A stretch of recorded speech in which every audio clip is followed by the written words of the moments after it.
ഇവിടെ വരെ സഭ രൂപപ്പെട്ട സമയം മുതൽ ഈ ആന്റി ക്രൈസ്റ്റ് ഈശോ ഇവിടെ ഭൂമിയിൽ വന്ന സമയം തന്നെ പിശാചും അവന് തത്തുല്യമായ ഒരു ശക്തിയെ രൂപപ്പെടുത്തി ഭൂമിയിലേക്ക് വിട്ടിട്ടുണ്ട്.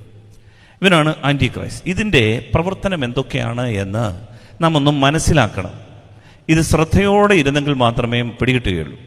നമ്മൾ ആദ്യമേ മനസ്സിലാക്കേണ്ടത് ഇവൻ്റെ ഒന്നാമത്തെ പ്രത്യേകത, ദൈവ ശുശ്രൂഷ എവിടെ ഒരുങ്ങുന്നോ, ഒരു സിമ്പിൾ ഉദാഹരണം പറഞ്ഞാൽ, വീട്ടിൽ നന്നായി പ്രാർത്ഥന, സന്ധ്യാപ്രാർത്ഥന മുടക്കമില്ലാതെ നടത്തി വരികയാണോ, അവൻ എതിരിൻ്റെ ഒരു ഭിന്നതയുടെ ഇതിനെ തുരങ്കം വെക്കുന്ന എന്തെങ്കിലുമൊക്കെ പരിപാടികൾ അവിടെ കൊണ്ടുവരും. ദൈവിക ശുശ്രൂഷകൾ എവിടെയൊക്കെ ഒരുങ്ങുന്നു, തത്തുല്യമായ എതിർ ശുശ്രൂഷകൾ പിശാച് ഒരുക്കും. ഇതാണ് ഈ അന്തിക്രിസ്തുവിന്റെ ഒന്നാമത്തെ രീതി, എതിർപ്പിന്റെ ശുശ്രൂഷകൾ. ഹല്ലേലൂയ. ഇത് ഞാൻ പറഞ്ഞതല്ല, ബൈബിൾ പറയുന്നതാണ്.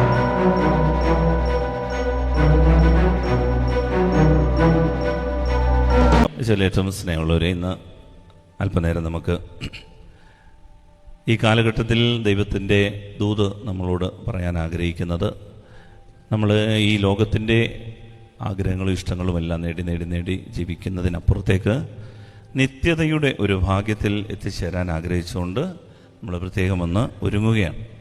നമുക്കറിയാം, യുഗാന്തത്തെക്കുറിച്ച്, അന്ത്യകാലത്തെക്കുറിച്ചൊക്കെ നമുക്ക് ഒരു അറിവുണ്ട്. അത് ഹൃദയത്തിൻ്റെ ആഴങ്ങളിൽ പതിച്ച് കിട്ടിയില്ല എങ്കിൽ നമുക്ക് എല്ലാം നേടിയാലും നമ്മുടെ ജീവിതം ഒരു പരാജയമാകും. അതുകൊണ്ട് പരാജയപ്പെടാൻ ഈശോ ആഗ്രഹിക്കുന്നില്ല. അതുകൊണ്ട് സ്നേഹത്തോടെ നമ്മൾ അല്പനേരം ശ്രദ്ധയോടെ ഈ കാര്യങ്ങൾ കേൾക്കണം. നമ്മൾ ഇന്ന് മനസ്സിലാക്കാൻ ആഗ്രഹിക്കുന്നത്, ബൈബിൾ പഠിപ്പിക്കുന്ന ഒരു പ്രധാന പാഠമാണ് ഈ അന്ത്യകാലഘട്ടത്തെക്കുറിച്ച് മനസ്സിലാക്കാൻ നമ്മെ അനുവദിക്കാത്ത ഒരു എതിർ ക്രിസ്തുവുണ്ട്. ആൻറ്റി ക്രൈസ്റ്റ്, ഒരു എതിർ ക്രിസ്തു എന്ന് പറഞ്ഞാൽ ഈ അന്ത്യകാലഘട്ടത്തിൽ നമ്മുടെ ബുദ്ധിയെ കെട്ടിയിടുന്ന ഒരു അരൂപി, ഒരു സ്പിരിറ്റ്. ഇതുണ്ടോ എന്ന് ചോദിക്കുമ്പോൾ സ്വാഭാവികമായിട്ടും ആളുകൾ പറയും, അച്ഛാ ചുമ്മാതെ, ഇതൊക്കെ ഇങ്ങനെ സ്റ്റോറിയാണ്, കഥകളാണ്, ഇതൊക്കെ പിള്ളേരെ പേടിപ്പിക്കാനുള്ള കാര്യങ്ങളൊക്കെ അല്ലേ അച്ഛാ. ഇങ്ങനെ ചിന്തിക്കാൻ സാധ്യതയുണ്ട്. കാരണം നമ്മൾ കണ്ണിൻ്റെ മുൻപിലെ കാഴ്ചകൾ മാത്രമേ വിശ്വസിക്കാറുള്ളൂ. എന്നാൽ അങ്ങനെയല്ല കാര്യങ്ങൾ. കണ്ണിൻ്റെ മുൻപിലല്ലാത്ത രഹസ്യങ്ങളും അത്ഭുതങ്ങളും അടയാളങ്ങളും അദൃശ്യ ലോകവുമൊക്കെ ഉണ്ട്. ഹല്ലേലൂയ. വിശ്വാസമില്ലേ? Hallelujah, hallelujah, hallelujah. ഞാനൊരു ഉദാഹരണം പറഞ്ഞാൽ നിങ്ങൾക്ക് പെട്ടെന്ന് മനസ്സിലാകും. ഇവിടെ സാക്ഷ്യമായി വന്ന ഒരു സംഭവമാണ്. നമ്മുടെ പള്ളിവാതിക്കലെ ജോൺസിച്ചായൻ്റെ മകളുടെ ഒരു കാര്യമാണ്. വിദേശത്ത് അത് സാക്ഷ്യമായിട്ട് എഴുതിയിട്ടുണ്ട്. നിങ്ങൾക്ക് വേണമെന്നുണ്ടെങ്കിൽ നമ്മുടെ നിത്യാരാധന ചാപ്പലിൽ അത് വായിക്കാവുന്നതാണ്. ദൈവം എനിക്കത് സാക്ഷ്യമായിട്ട് ഫോർവേഡ് ചെയ്ത് വാട്സപ്പ്. മകൾ വിദേശത്താണ്. അത് മകൾക്ക് അത് അദ്ദേഹം പറഞ്ഞു, അച്ഛന് സാക്ഷ്യമായിട്ട് ഇത് പറയുന്നുണ്ട്, യാതൊരു കുഴപ്പമില്ല. അത്രമേലൊരു അത്ഭുതമാണ്. അതായത് ഞാൻ പറഞ്ഞു വരുന്നത്, അദൃശ്യമായ ഒരു ലോകമുണ്ട്. നമ്മുടെ ബുദ്ധിക്കും ചിന്തകൾക്കും അതീതമായ ചില രഹസ്യങ്ങളും അടയാളങ്ങളും അത്ഭുതങ്ങളും അദൃശ്യ ലോകവുമൊക്കെ ഉണ്ട് എന്ന് ഈശോ പഠിപ്പിക്കുന്ന പാഠങ്ങൾ നമുക്ക് ചിലർക്കെങ്കിലും സംശയമുണ്ടെങ്കിൽ ചിലതൊക്കെ പറഞ്ഞു തരാൻ വേണ്ടിയിട്ടാണ് ഈ അത്ഭുതങ്ങളും അടയാളങ്ങളും ഒക്കെ ദൈവം നമ്മുടെ മുൻപിൽ പ്രകടമാക്കുന്നത്. ഹല്ലേലൂയ. അപ്പോൾ ഈ മകള് വിദേശത്ത് ജോലി ചെയ്തുകൊണ്ടിരിക്കുമ്പോൾ ആ മകൾക്ക് കഴുത്തിൻ്റെ ഈ പിൻഭാഗത്തായിട്ട് ഒരു മുഴ ഇങ്ങനെ പ്രത്യക്ഷപ്പെട്ടു. അപ്പോൾ ഈ ഡോക്ടറെ കാണിച്ചു, ഡോക്ടർ പരിശോധിച്ചു, അപ്പോയിൻമെൻറ്റ് കൊടുത്തു. അടുത്ത മാസം ഇന്ന ദിവസം വരണം, അവിടെ അത് സർജറി ചെയ്ത് മാറ്റണം. ഇപ്പോൾ വിദേശത്തൊക്കെ നമ്മുടെ നാടിനേക്കാളും വളരെ അഡ്വാൻസ്ഡ് ആണ്. നല്ല ടെസ്റ്റുകൾ നടത്തി, സ്കാനിങ് ഒക്കെ നടത്തിയതിന് ശേഷം മാത്രമേ അതൊക്കെ ചെയ്യാറുള്ളൂ.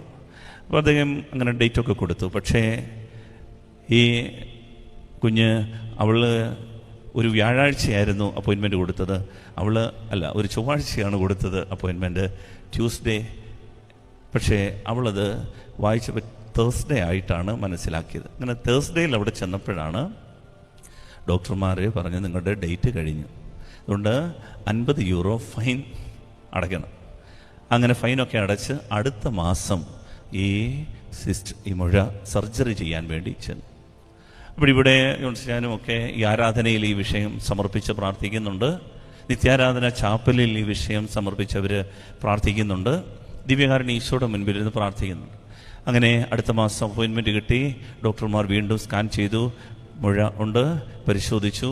അങ്ങനെ ബെഡിൽ ഇങ്ങനെ കിടത്തി, സർജറിക്ക് വേണ്ടി ഷേവൊക്കെ ചെയ്ത് സർജറിക്ക് വേണ്ടി കിടത്തി.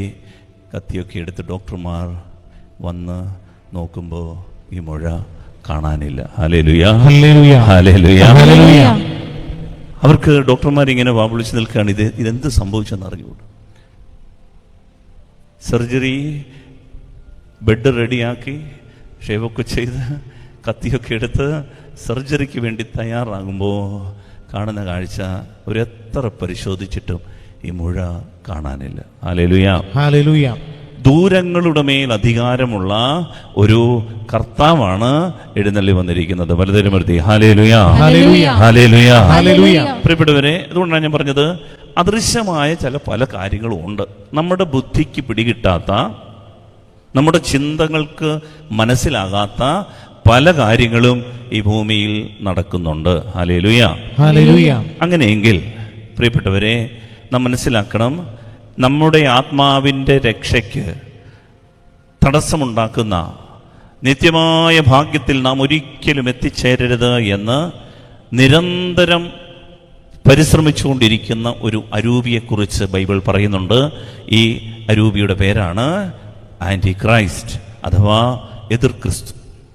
അന്തിക്രിസ്തു എന്നൊക്കെ നമ്മൾ വേണമെങ്കിൽ പറയും. ആ വാക്ക് എതിർ ക്രിസ്തു, അതായത് ക്രിസ്തു എന്തൊക്കെ പഠിപ്പിച്ചോ അതിനെ എതിർക്കുന്ന ഒരു അരൂപി. Hallelujah, hallelujah.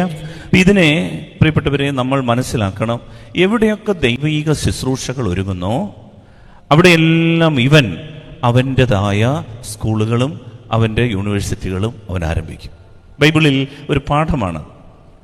കൃപയുടെ ശുശ്രൂഷകൾ ദൈവാത്മാവ് എവിടെയൊക്കെ ഒരുക്കുന്നോ അതിന് തത്തുല്യമായ ശുശ്രൂഷകൾ അവന് ഒരുക്കും. ബൈബിളിൽ നമുക്ക് അത് 3 പാഠങ്ങൾ ഞാൻ വളരെ പെട്ടെന്ന് നിങ്ങളോട് പറയാം. ഈ എതിർ ക്രിസ്തുവിൻ്റെ പ്രവർത്തനങ്ങൾ, ഈ അന്തിക്രിസ്തു എന്ന് പറയുന്ന, ആൻറ്റി ക്രൈസ്റ്റ് എന്ന് പറയുന്ന ഈ അരൂപിയുടെ പ്രവർത്തനങ്ങൾ, പ്രിയപ്പെട്ടവരെ, ഇത് നമ്മുടെയൊക്കെ ഉള്ളിൽ, സഭയിലുണ്ട്, നമ്മുടെ ഉള്ളിലുണ്ട്, കുടുംബങ്ങളിലുണ്ട്, വ്യക്തികളിലുണ്ട്.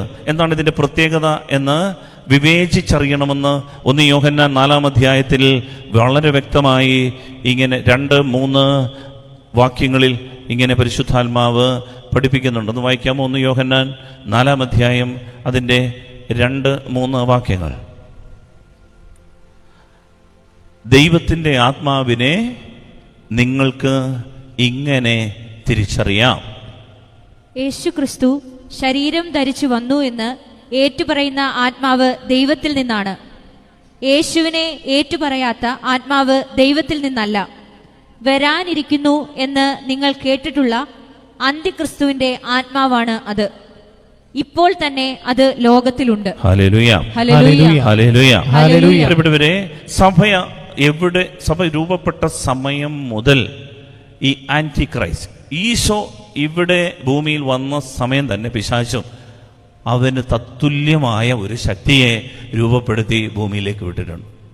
ഇവനാണ് ആന്റി ക്രൈസ്റ്റ്. ഇതിൻ്റെ പ്രവർത്തനം എന്തൊക്കെയാണ് എന്ന് നാം ഒന്ന് മനസ്സിലാക്കണം. ഇത് ശ്രദ്ധയോടെ ഇരുന്നെങ്കിൽ മാത്രമേ പിടികിട്ടുകയുള്ളൂ. നമ്മൾ ആദ്യമേ മനസ്സിലാക്കേണ്ടത്, ഇവൻ്റെ ഒന്നാമത്തെ പ്രത്യേകത, ദൈവ ശുശ്രൂഷ എവിടെ ഒരുങ്ങുന്നോ, ഒരു സിമ്പിൾ ഉദാഹരണം പറഞ്ഞാൽ, വീട്ടിൽ നന്നായി പ്രാർത്ഥന, സന്ധ്യാപ്രാർത്ഥന മുടക്കമില്ലാതെ നടത്തി വരികയാണോ, അവൻ എതിരിൻ്റെ ഒരു ഭിന്നതയുടെ, ഇതിനെ തുരങ്കം വെക്കുന്ന എന്തെങ്കിലുമൊക്കെ പരിപാടികൾ അവിടെ കൊണ്ടുവരും.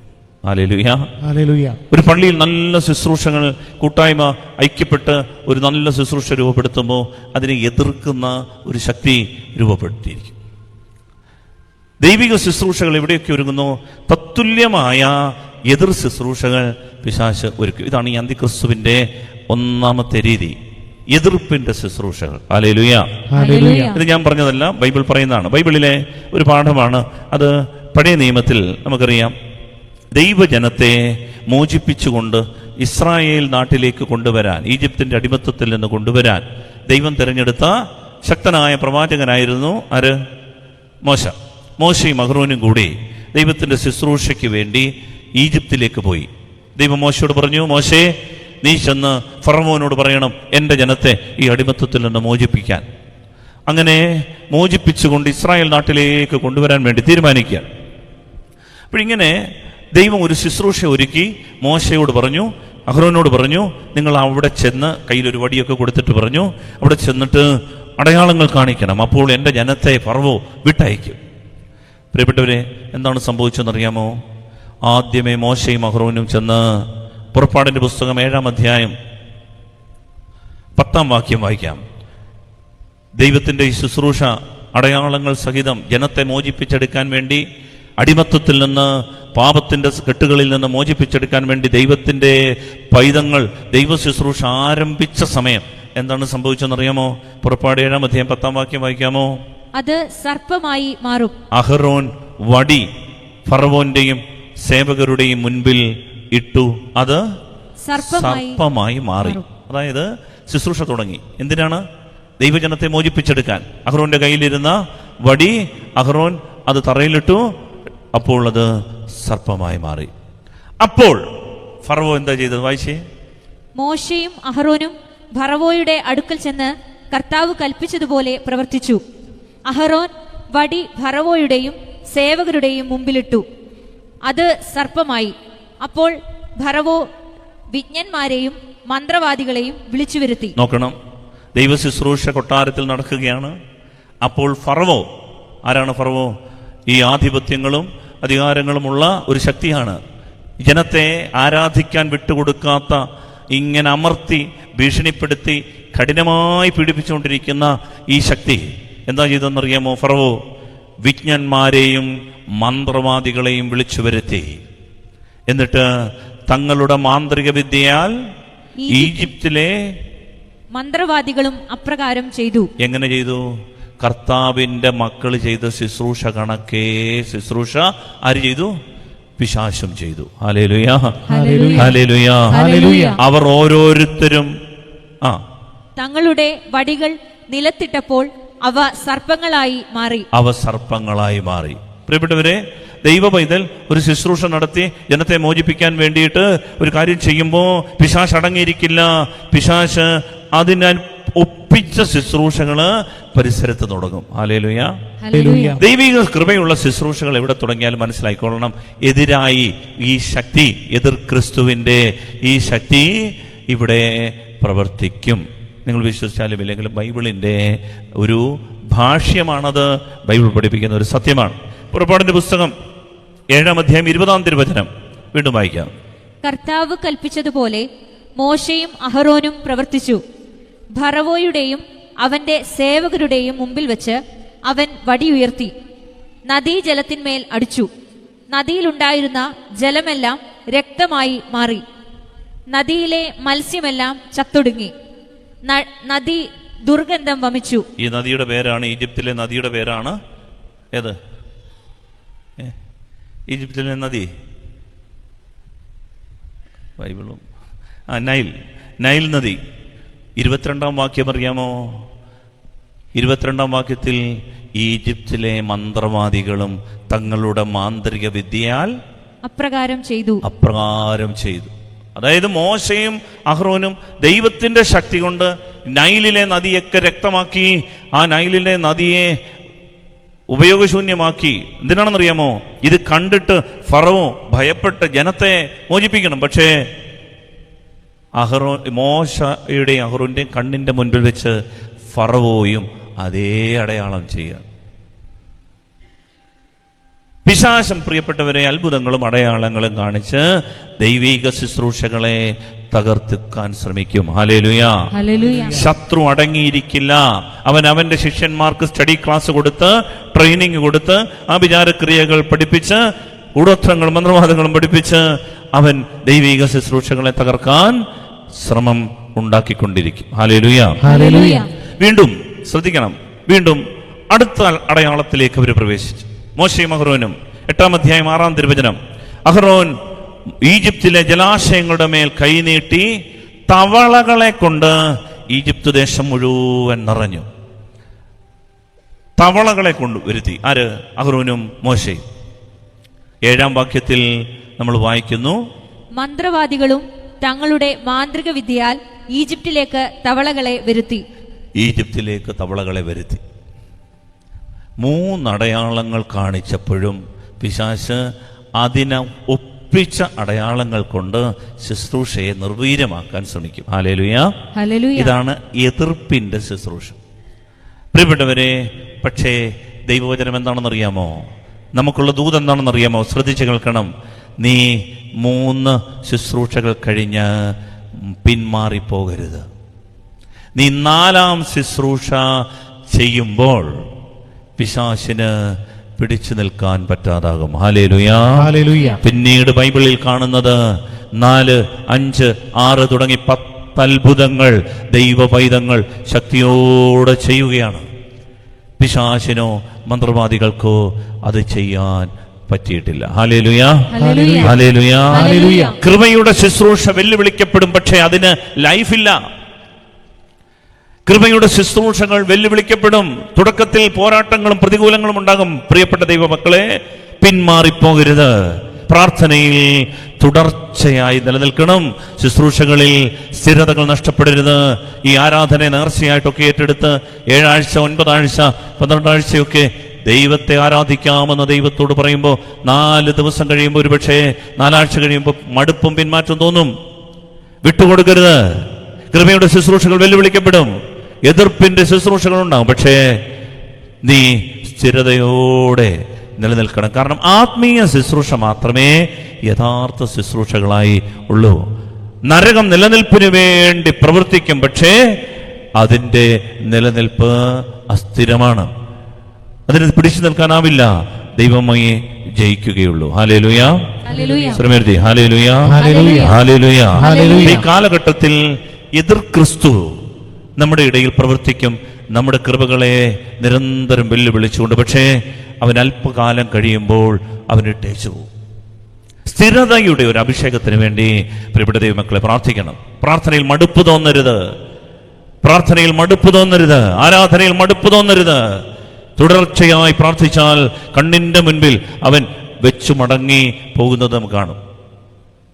രണ്ടാമത്തെ ഒരു സംഭവമാണ് മത്തായിയുടെ സുവിശേഷം 2-ാം അധ്യായത്തിൽ നമ്മൾ വായിക്കുന്ന ഒരു സംഭവം. ഈ എതിർ ക്രിസ്തുവിന്റെ മറ്റൊരു പ്രവൃത്തിയാണ്. മത്തായി 2-ാം അധ്യായത്തിൽ എവിടെ ഒരു യേശുക്കുഞ്ഞ് ജനിച്ചോ ആ യേശുക്കുഞ്ഞിനെ ഇല്ലായ്മ ചെയ്യാൻ വേണ്ടി ഒരു ഹെറോദേസ് പ്രത്യക്ഷപ്പെടും. ഹല്ലേലൂയ. ഹല്ലേലൂയ. പ്രിയപ്പെട്ടവർ, ഇതൊക്കെ വെറും ചരിത്രം പറയാൻ വേണ്ടി മാത്രമല്ല, ഇതൊക്കെ നമ്മുടെ ജീവിതത്തിന്റെ പാഠങ്ങളാണ്, ആത്മീയ പാഠങ്ങളാണ്. മത്തായിയുടെ സുവിശേഷം 2-ാം അധ്യായം, അതിൽ ഹെറോദേസിന്റെ ഈ ജനനത്തെക്കുറിച്ച്, ഈശോയുടെ ജനനത്തിൽ ഹെറോദേസ് കുഞ്ഞുങ്ങളെ കൊന്നു എന്ന സംഭവം, അതാണ് അതിന്റെ 16 മുതൽ ഉള്ള തിരുവചനം. ക്ഷമിക്കണം, 13 മുതലുള്ള തിരുവചനം. മത്തായി 2:13 മുതൽ. അവർ പോയി കഴിഞ്ഞപ്പോൾ കർത്താവിന്റെ ദൂതൻ സ്വപ്നത്തിൽ പ്രത്യക്ഷപ്പെട്ട് ജോസഫിനോട് പറഞ്ഞു, എഴുന്നേറ്റ് ശിശുവിനെയും അമ്മയെയും കൂട്ടി ഈജിപ്തിലേക്ക് പലായനം ചെയ്യുക. ഞാൻ പറയുന്നതുവരെ അവിടെ താമസിക്കുക. ഹെറോദേസ് ശിശുവിനെ വധിക്കാൻ വേണ്ടി ഉടനെ അന്വേഷണം തുടങ്ങും. അവൻ ഉണർന്ന് ശിശുവിനെയും അമ്മയെയും കൂട്ടി ആ രാത്രി തന്നെ ഈജിപ്തിലേക്ക് പോയി. ഹെറോദേസിന്റെ മരണം വരെ അവിടെ വസിച്ചു. ഹല്ലേലൂയ. ഹല്ലേലൂയ. വിജ്ഞാനികൾ ഹെറോദേസിനെ കളിപ്പിച്ചു എന്ന് മനസ്സിലാക്കി ഹെറോദേസ് രോഷാകുലനായി. അവരിൽ നിന്ന് മനസ്സിലാക്കിയ സമയമനുസരിച്ച് അവൻ ബേത്ലഹേമിലെയും സമീപ പ്രദേശങ്ങളിലെയും 2 അതിൽ താഴെയും വയസ്സുള്ള എല്ലാ ആൺകുട്ടികളെയും വധിച്ചു. പ്രിയപ്പെട്ടവരെ, യേശു കുഞ്ഞ് ജനിച്ചു എന്നറിയുമ്പോൾ പിശാച് എങ്ങനെങ്കിലും യേശുവിൻ്റെ ഈ ജനനത്തെ തടയാൻ, ഈ കുഞ്ഞിൻ്റെ ജീവിതത്തെ കൊല്ലാൻ, ജീവനെ കൊല്ലാൻ നിരന്തരം ശ്രമിച്ചുകൊണ്ടിരിക്കും. നിങ്ങൾ ശ്രദ്ധിച്ചാൽ മതി. യേശു കുഞ്ഞെന്ന് പറയുമ്പോൾ നമ്മുടെ ജീവിതത്തിൽ യേശു സാന്നിധ്യമുള്ള, യഥാർത്ഥ ക്രിസ്തുബോധമുള്ള ഒരാൾ ഉണർന്നിരുന്നേറ്റാൽ അവനെ കൊല്ലാൻ, ഞെരുക്കാൻ എല്ലാവരും ശ്രമിച്ചുകൊണ്ടിരിക്കും. നമ്മിൽ ഒരു ദൈവ സാന്നിധ്യം നിറഞ്ഞാൽ പ്രിയപ്പെട്ടവരെ, അതിനെ മുളയിലേ നുള്ളിക്കളയാൻ സമൂഹം ശ്രദ്ധിക്കും. ഇന്ന് ഒരു യുവാവ് എൻ്റെ അടുത്ത് വന്ന് അവൻ്റെ സങ്കടത്തിൽ എന്നോട് പറഞ്ഞ കാര്യമുണ്ട്. അച്ഛാ, എൻ്റെ കൂട്ടുകാരും എന്നെ പഠിപ്പിക്കുന്ന അധ്യാപകരുമൊക്കെ ഈ ബൈബിളിനെ കാണുന്നത്, അവരൊക്കെ ക്രിസ്ത്യാനികളാണ്, പക്ഷെ അവർ കാണുന്നത് ഇതൊരു വെറും സ്റ്റോറി ബുക്കാണ്, ഇതൊരു കഥപുസ്തകമായിട്ടാണ് കാണുന്നത്. എൻ്റെ കൂടെ പഠിക്കുന്നവർക്ക് ഇത് എത്തൈസത്തിൽ, നിരീശ്വരവാദത്തിൽ, യുക്തിചിന്തയിലാണ് അവര്. യേശു ആരാണ് എന്ന് അവർക്ക് ഏറ്റുപറയാൻ പറ്റത്തില്ല. അവർക്കതിലൊന്നും യാതൊരു വിശ്വാസവുമില്ല. കുഞ്ഞുനാളിലെ അവരുടെ മനസ്സിലേക്ക് യേശു എന്നൊരു ചിന്ത വന്നു. പക്ഷെ ഹെറോദേസ് എന്ത് ചെയ്തു? ഈ കുഞ്ഞിനെ കൊന്നുകളയും. ഇതാണ് പ്രിയപ്പെട്ടവരെ പിശാച് ഒരുക്കുന്നത്. ചില കുഞ്ഞുങ്ങളുടെ മനസ്സിൽ തുടക്കകാലങ്ങളിൽ 6 വയസ്സ് 7 വയസ്സ് വരെ ഈശോ എന്ന് പറയുന്ന ഒരു വിചാരം, ഒരു ചിന്തയുണ്ട്. പക്ഷേ കുറച്ച് കഴിയുമ്പോൾ ഈ കുഞ്ഞുനാളിലെ ചിന്തകളൊന്നുമേ വെച്ച് പുലർത്തുന്നില്ലല്ലോ എന്ന് നമ്മൾ അത്ഭുതപ്പെടും. മുളയിലേ കിളിച്ചു വന്നതാണ്, ഉണർന്നു വന്നതാണ് ഈ ചിന്ത. പക്ഷേ ചില ഹെറോദേസുമാർ പ്രിയപ്പെട്ടവരെ ഈ കുഞ്ഞിനെ ഇല്ലായ്മ ചെയ്യും. ദൈവത്തിന്റെ പദ്ധതി എന്താണെന്നറിയാമോ? ദൈവം ഈ കുഞ്ഞിനെ ഈജിപ്തിലേക്ക് കൊണ്ടുപോയി ഒളിച്ച് താമസിപ്പിക്കും. എന്നിട്ട് പറയും, ഈ ഹെറോദേസ് താനേ മരിക്കുന്നത് വരെ നീ അവിടെ താമസിക്കണം. ഞാൻ ചോദിച്ചോട്ടെ, ദൈവത്തിന് വേണമെങ്കിൽ ഈ ഹെറോദേസിനെ ഒരു ഹാർട്ട് അറ്റാക്ക് വരുത്തി കൊന്നുകൂടായിരുന്നോ? ഒരു യേശുക്കുഞ്ഞുവിന്റെ ജനനത്തിനും ജീവിതത്തിനും സുസ്ഥിതിക്കും ഐശ്വര്യത്തിനും സംരക്ഷണത്തിനും വേണ്ടി ഈ ഹെറോദേസിനെ വേണമെങ്കിൽ അന്നേരം തട്ടിക്കളഞ്ഞുകൂടായിരുന്നു? പ്രിയപ്പെട്ടവരെ, ദൈവത്തിന്റെ പദ്ധതി ഇതാണ്. പിശാച് ഈ യേശുക്കുഞ്ഞിനെ കൊല്ലാൻ വേണ്ടി അവന്റെ പദ്ധതികളും അവന്റെ ഹെറോദേസുമാരെ ഉയർത്തുമ്പോ ദൈവത്തിന്റെ ഒരു രീതിയുണ്ട്. ദൈവം ഈ സ്ഥലത്തു നിന്ന് സുരക്ഷിതമായൊരു സ്ഥലത്തേക്ക് കുഞ്ഞിനെ മാറ്റി താമസിപ്പിക്കും. എന്നിട്ട് ചില ഹെറോദേസുമാർ താനേ മരിക്കുന്നത് വരെ ദൈവം പറയും ഒളിച്ച് താമസിക്കണം. ചില ഹെറോദേസുമാർ നമ്മുടെ ജീവിതത്തെ, ശുശ്രൂഷകളെ, ഐശ്വര്യത്തെ, കുടുംബത്തെ തകർക്കുന്ന ചില ഹെറോദേസുമാർ താനേ ഒടുങ്ങുന്നത് വരെ മാറി താമസിക്കേണ്ടി വരും, കാത്തിരിക്കേണ്ടി വരും. ഇതാണ് സ്വർഗത്തിന്റെ മറ്റൊരു പദ്ധതി. അതിനോട് മല്ലിടാനും പോരിടാനും അതിനോട് യുദ്ധം ചെയ്യാനും അങ്ങനെ തകരാനും അല്ല ദൈവം വിളിക്കുന്നത്. ചിലതൊക്കെ താനേ ഒടുങ്ങട്ടെ. അതാണ് സ്വർഗത്തിന്റെ മറ്റൊരു പദ്ധതി. പലതരം പറയാമോ? Hallelujah, hallelujah, hallelujah, hallelujah. പ്രിയപ്പെട്ടവരെ, എതിർ ക്രിസ്തുവിന്റെ പ്രവർത്തനങ്ങൾ ഏത് കാലത്തുമുണ്ട്. അപ്പോസ്തല പ്രവർത്തനങ്ങളിലെ 3-മതൊരു സംഭവം കൂടി ഞാൻ നിങ്ങളോട് പറയാം. അതിന്റെ 19-ാം അധ്യായത്തിലെ തിരുവചനമാണ്. അപ്പോസ്തല പ്രവർത്തനങ്ങൾ 19-ാം അധ്യായത്തിന്റെ 11 മുതലുള്ള തിരുവചനങ്ങളിൽ നമ്മൾ വായിക്കുന്നത് ശ്രദ്ധിച്ച് കേൾക്കാം. പൗലോസിന്റെ കരങ്ങൾ വഴി ദൈവം അസാധാരണമായ അത്ഭുതങ്ങൾ പ്രവർത്തിച്ചുകൊണ്ടിരുന്നു. അവന്റെ ശരീരസ്പർശമേറ്റ തുവാലകളും അംഗവസ്ത്രങ്ങളും അവർ രോഗികളുടെ അടുത്ത് കൊണ്ടുവന്നു. അപ്പോൾ രോഗം അവരെ വിട്ടുമാറുകയും അശുദ്ധാത്മാക്കൾ അവരിൽ നിന്ന് പുറത്തു വരികയും ചെയ്തിരുന്നു. പിശാചുബാധ ഒഴിപ്പിച്ചിരുന്ന ചില യഹൂദർ പൗലോസ് പ്രസംഗിക്കുന്ന യേശുവിന്റെ നാമത്തിൽ നിന്നോട് ഞാൻ കൽപ്പിക്കുന്നു എന്ന് പറഞ്ഞുകൊണ്ട് അശുദ്ധാത്മാക്കളുടെ മേൽ കർത്താവായ യേശുവിന്റെ നാമം പ്രയോഗിച്ചു നോക്കി. യഹൂദരുടെ ഒരു പ്രധാന പുരോഹിതനായ സ്കേവായുടെ 7 പുത്രന്മാരും ഇങ്ങനെ ചെയ്തുകൊണ്ടിരുന്നു. എന്നാൽ അശുദ്ധാത്മാവ് അവരോട് ഇപ്രകാരം മറുപടി പറഞ്ഞു: യേശുവിനെ എനിക്കറിയാം, പൗലോസിനെയും അറിയാം. എന്നാൽ നിങ്ങൾ ആരാണ്? അശുദ്ധാത്മാവ് ആവസിച്ചിരുന്ന മനുഷ്യൻ അവരുടെ മേൽ ചാടി വീണ് അവരെ ആക്രമിച്ച് കീഴ്പ്പെടുത്തി. അവർ മുറിവേറ്റ് നഗ്നരായി ആ വീട്ടിൽ നിന്ന് ഓടിപ്പോയി. പ്രിയപ്പെട്ടവരെ, പൗലോസ്ലീഹ ദൈവത്തിന്റെ ശുശ്രൂഷ ചെയ്തു വരികയാണ്. ദൈവത്തിന്റെ ശുശ്രൂഷ ശക്തമായി നടത്തുകയാണ്. അത്ഭുതകരമായ അടയാളങ്ങളും പ്രവർത്തിച്ചുകൊണ്ട് അവന്റെ ശരീരത്തിൽ, പൗലോസിന്റെ ശരീരത്തിൽ തുവാലയൊക്കെ മുട്ടിച്ചിട്ട് അങ്ങ് ദൂരെയുള്ള രോഗികളുടെ ശരീരത്തൊക്കെ കൊണ്ടുവെക്കുമ്പോൾ രോഗികളൊക്കെ സൗഖ്യപ്പെടുക. അത്ര പവറാണ് പൗലോസ്ലീഹ. അപ്പൊ ഇത് കണ്ടപ്പോ ആ നാട്ടിലുള്ള ചില ആളുകൾ ഇങ്ങനെ പറഞ്ഞു: പൗലോസ് പ്രസംഗിക്കുന്ന യേശുവിന്റെ നാമത്തിൽ പിശാചുക്കളോട് പറയുകയാണ് പിശാച് വിട്ടുപോവുക. അപ്പൊ ഈ കുഞ്ഞു പിശാചുക്കളൊക്കെ, ചെറിയ പൂഞ്ഞാൻ പിശാചുക്കളൊക്കെ വിട്ടുപോയി പേടിച്ചിട്ട്. നല്ല ഇനമുള്ള പിശാചുക്കള് എന്ത് ചെയ്തെന്നറിയാമോ? ഇപ്രകാരം ശുശ്രൂഷ ചെയ്ത സ്കേവ എന്ന് പറയുന്ന ഒരു പുരോഹിതനുണ്ട്. പുരോഹിതന്റെ 7 മക്കള് ഇതൊരു വരുമാന മാർഗമാണെന്ന് കണ്ടിട്ട് പിശാചുക്കളെയൊക്കെ ഇങ്ങനെ ലൈനായിട്ട് നിർത്തിയിട്ട്, പിശാച് ബാധിച്ചവരെ നിർത്തിയിട്ട് യേശുവിന്റെ നാമത്തിൽ, പൗലോസ് പ്രസംഗിക്കുന്ന യേശുവിന്റെ നാമത്തിൽ കൽപ്പിക്കുന്നു വിട്ടുപോവുക. അപ്പൊ ഈ പൂഞ്ഞാൻ പിശാചുക്കളൊക്കെ വിട്ടുപോയി. പക്ഷേ നല്ല മൂത്ത ഇനം ഒന്നിപ്പുണ്ടായിരുന്നു. അവർ മുന്നോട്ട് വന്നിട്ട് ഇവരോട് ചോദിച്ചു: പൗലോസിനെ ഞങ്ങൾക്കറിയാം, പൗലോസിനെ ഞങ്ങൾക്കറിയാം, ഈശോയെ ഞങ്ങൾക്കറിയാം, നീ ആരാ? പറയുന്നവരോട് ചോദിക്കുകയാണ്, നീ ആരാ? എന്നിട്ട് ബൈബിൾ സങ്കടത്തോടെ എഴുതി വെച്ചിരിക്കുകയാണ്, ഈ പിശാച് ബാധിച്ചവര് ഈ സ്കേബയുടെ പുത്രന്മാരുടെ മേൽ ചാടി വീണ് അവരെ മുറിവേൽപ്പിച്ച് ഉടുതുണിയില്ലാതെ അവർ ആ നാട് വിട്ടു പോകേണ്ടി വന്നു. അതേ അവസ്ഥയിലെത്തിച്ചു. അത്രമേൽ ആക്രമണകാരികളായ പിശാച് ബാധിതര് ഇവരെ ആക്രമിച്ചു. എന്താ പ്രിയപ്പെട്ടവരെ മനസ്സിലാക്കേണ്ടത്? ദൈവത്തിൻ്റെ ശുശ്രൂഷ ദൈവത്തിൻ്റെ ശുശ്രൂഷയാണ്. ദൈവത്തിൻ്റെ ശുശ്രൂഷ തുടങ്ങുമ്പോൾ പിശാചും ശുശ്രൂഷകൾ തുടങ്ങും. പക്ഷേ ദൈവമക്കൾ മനസ്സിലാക്കണം, പിശാചിൻ്റെ ശുശ്രൂഷയിൽ അന്തഛിദ്രം സംഭവിക്കും, വിഭജനങ്ങൾ സംഭവിക്കും. ദൈവിക ശുശ്രൂഷകളെ എതിർക്കുന്ന ഒരുപടി ആൾക്കാർ എവിടെയെങ്കിലും ഉയർന്നാൽ അവിടെ അന്തഛിദ്രങ്ങൾ ഉണ്ടാകും, അവിടെ വിഭജനങ്ങൾ ഉണ്ടാകും. അവർ തന്നെ തമ്മിൽ തല്ലി അത് താനേ അസ്തമിച്ചു പോകും, അത് പരസ്പരം മുറിവേൽപ്പിച്ച് താനേ ഇല്ലാതാകും. ദൈവമക്കൾ ആകുലപ്പെടരുത്, ദൈവത്തിന്റെ ശുശ്രൂഷയിൽ ഉറച്ചു നിൽക്കണം. Hallelujah, hallelujah, hallelujah, hallelujah, hallelujah. പ്രിയപ്പെട്ടവരെ, ബൈബിളിൽ ഇങ്ങനെ ഒരുപാട് സംഭവങ്ങളുണ്ട്. ഇതെല്ലാം കാണിക്കുന്നത് എവിടെ ഒരു കൃപയുടെ ശുശ്രൂഷ ഒരുങ്ങുന്നോ അവിടെ എതിർ ശുശ്രൂഷകളും രൂപപ്പെടും. പക്ഷേ എതിർ ശുശ്രൂഷകൾക്ക് ലൈഫില്ല, എതിർ ശുശ്രൂഷകൾക്ക് സ്ഥിരതയില്ല.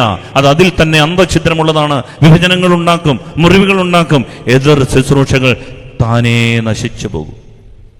ദൈവത്തിന്റെ ശുശ്രൂഷ മാത്രമേ നിലനിൽക്കുകയുള്ളൂ. Hallelujah, hallelujah. സന്തോഷത്തോടെ പറയാമോ? Hallelujah, hallelujah, hallelujah, hallelujah. അങ്ങനെയെങ്കിൽ പ്രിയപ്പെട്ട ദൈവമക്കളെ, നമ്മൾ ഈ കാലഘട്ടത്തിൽ ഏറ്റവും കൂടുതൽ എതിർക്രിയകൾ ചെയ്യുന്ന ഒരു ശക്തി കൊണ്ടത് മനുഷ്യരല്ല, അവന്റെ പേരാണ് അന്തിക്രിസ്തു, അവന്റെ പേരാണ് ആന്റി ക്രൈസ്റ്റ്. അവന്റെ പ്രത്യേകത എന്താണ് എന്നുകൂടെ കണ്ടുകൊണ്ട് ആരാധന നമുക്ക് പൂർത്തിയാക്കാം. അവനെ നമ്മുടെ ഇടയിൽ ഉണ്ട്, നമ്മുടെ കുടുംബങ്ങളിലുണ്ട്, വ്യക്തികളിലുണ്ട്, അതുണ്ട്, അവന്റെ സ്വാധീനമുണ്ട് എന്നുള്ളതിൻ്റെ അടയാളമായി നമുക്ക് കാണിച്ചു തരുന്നതാണ് ഒന്ന് യോഹന്നാന്റെ സുവിശേഷം ലേഖനം, 1 യോഹന്നാൻ 4-ാം അധ്യായത്തിന്റെ 1 മുതലുള്ള വാക്യങ്ങളിൽ നമ്മളിപ്പോൾ വായിച്ചു കേട്ടു. 2-ാം വാക്യത്തിൽ, പ്രിയപ്പെട്ടവരെ, ദൈവത്തിൻ്റെ ആത്മാവിനെയും അന്തിക്രിസ്തുവിൻ്റെ ആത്മാവിനെയും തമ്മിൽ വേർതിരിച്ചറിയണം. 3-ാം വാക്യത്തിൽ പറയുകയാണ്, അവൻ്റെ ഒന്നാമത്തെ പ്രത്യേകത, യേശുവിനെ ഏറ്റുപറയാൻ അവന് പറ്റില്ല. യേശുവിനെ ഏറ്റുപറയാൻ സാഹചര്യമുണ്ടായാലും ഉള്ളിൽ നിന്ന് ഈശോ എന്ന ഒരു നാമം ഏറ്റുപറയാനായിട്ട് പറ്റില്ല ആ വ്യക്തിക്ക്. ഈ സ്പിരിറ്റിൻ്റെ അറ്റാക്കുള്ള ആളുകൾക്ക് ഒരു ലജ്ജ, ഒരു നാണം, ഒരു മടി, ഈശോയെ ഏറ്റുപറയാൻ, ഈശോയുടെ കാര്യങ്ങളിലേക്ക് വ്യാപരിക്കാൻ, ഈശോയെ ഉയർത്താൻ ജീവിതത്തിൽ ഇതുവരെയും ഒരാളോട് പോലും യേശുവാണ് ഏകരക്ഷകനെന്നും അവനല്ലാതെ മറ്റൊരു ദൈവമില്ല എന്നും പറയാൻ പറ്റാത്തൊരവസ്ഥയാണ്. ഇതാണ് ഈ സ്പിരിറ്റ്. ഇത് വൈദികരിലുണ്ട്, ഇത് സഭയിലുണ്ട്, സന്യസ്തരിലുണ്ട്, ഇടവക മക്കളിലുണ്ട്. പ്രിയപ്പെട്ടവരെ, യേശുവിനെ അറിയുന്ന ധാരാളം ആളുകളുണ്ട്. 95% ആളുകൾക്കും ഈശോയെ അറിയാം. പക്ഷെ ഒരിക്കൽ പോലും അവർക്ക് യേശുക്രിസ്തു ഏകരക്ഷകനാണെന്ന് ഒരാളോട് പോലും പറയാൻ പറ്റില്ല. യേശുവിനെ ഏറ്റുപറയാൻ പറ്റാത്ത വിധം ഒരു നാണം, ഒരു കരമുയർത്തി കർത്താവേ എന്നൊന്ന് വിളിക്കാൻ പറ്റാത്ത വിധം ഒരു ലജ്ജ, ഒരു യേശുനാമത്തെ ഉയർത്തുന്ന ഒരു ആരാധനയിൽ സ്വരമുയർത്തി എൻ്റെ കർത്താവേ എന്ന് വിളിക്കാൻ പറ്റാത്ത വിധം അങ്ങോട്ടും ഇങ്ങോട്ടും നോക്കി അവരെന്നാ പറയും, ഇവരെന്നാ പറയും, ഞാൻ പള്ളിയിൽ വന്ന അവനെന്നാ ചിന്തിക്കും എന്നൊക്കെ ഇങ്ങനെ ഉൾവലിഞ്ഞു നിൽക്കുന്ന പിന്മാറ്റത്തിന്റെ ഒരു ബാക്ക് സ്ലൈഡിങ് സ്പിരിറ്റിന്റെ ഒരു അറ്റാക്കുള്ള ആളുകളാണ്. ഇതാണ് എതിർ ക്രിസ്തു. ഏറ്റു പറയാൻ പറ്റില്ല ഈശോയെ. ഹല്ലേലൂയ, സ്വരമുയർത്തി പറയാമോ? Hallelujah, hallelujah. യേശുവിനെ ഏറ്റുപറയാത്ത ആത്മാവ് ദൈവത്തിൽ നിന്നല്ല, വരാനിരിക്കുന്നു എന്ന് നിങ്ങൾ കേട്ടിട്ടുള്ള അന്തിക്രിസ്തുവിന്റെ ആത്മാവാണത്. അത് ഇപ്പോൾ തന്നെ ലോകത്തിലുണ്ട്. യോഹന്നാൻ ശ്ലീഹ വ്യക്തമായി പഠിപ്പിച്ചു. പ്രിയപ്പെട്ടവരെ, ഒന്നാമത്തെ പ്രത്യേകത ഇതാണ്, യേശുവിനെ ഏറ്റുപറയാൻ പറ്റും. ജീവിതത്തെ പരിശോധിച്ചാൽ മതി. നമുക്കൊരു നാണം, ഒരു ലജ്ജ പള്ളിയിൽ കാര്യങ്ങളിലൊക്കെ വരും, സമ്മതിക്കും. പക്ഷേ ഈശോയാണ് മോനെ, ബാക്കിയൊന്നും ദൈവമല്ല. അവനാണ് വരാനിരിക്കുന്ന, മഹത്വത്തോടെ വരാനിരിക്കുന്ന രാജാവ്. വാനമേഘങ്ങളിൽ സൈന്യങ്ങളോടൊപ്പം അവൻ എഴുന്നള്ളി വരും. അവൻ ന്യായം വിധിക്കാനിരിക്കുന്ന ദൈവമാ. അവന്റെ മുൻപിൽ നാം എല്ലാവരും ഒരുമിച്ച് കൂട്ടപ്പെടും. ഇടയൻ ചെമ്മരിയാടുകളെ കോലാടുകളിൽ നിന്ന് വേർതിരിക്കുന്നത് പോലെ നമ്മെ, നല്ലവരെയും ദുഷ്ടരെയും തമ്മിൽ വേർതിരിക്കും. ഇതൊക്കെ പറയാൻ ഈ പുസ്തകത്തിൽ അവൻ പറഞ്ഞിട്ടുള്ള കാര്യങ്ങൾ ഏറ്റുപറയാൻ അവന്റെ നാമം യേശു എന്ന നാമം ഏറ്റുപറയാൻ, അധരം കൊണ്ട് ഏറ്റുപറയാൻ പ്രിയപ്പെട്ടവരെ നമുക്ക് സാധിക്കാതെ പോയാൽ ബാക്കിയെല്ലാം നമ്മൾ പറയും, പക്ഷേ ഇത് മാത്രം നമ്മൾ തമസ്കരിക്കും. ഇതിനൊരു നാണക്കേട്. ഇതാണ് പ്രിയപ്പെട്ടവരെ ഈ കാലഘട്ടത്തിൽ സഭയിൽ ഈ സ്പിരിറ്റ് വർക്ക് ചെയ്യുന്നതിന്റെ കാര്യം. ബാക്കിയെല്ലാം നമ്മൾ ചെയ്യും, ഇത് മാത്രം നമ്മൾ ഒഴിവാക്കുന്നെങ്കിൽ ഇതാണ് അന്തിക്രിസ്തുവിന്റെ ആത്മാവ്, ആന്റിക്രൈസ്റ്റ്. ഇവന്റെ ലക്ഷ്യം നമ്മുടെ ആത്മാവിനെ എന്നേക്കുമായി നരകത്തിലെത്തിക്കുക എന്നുള്ളതാണ്.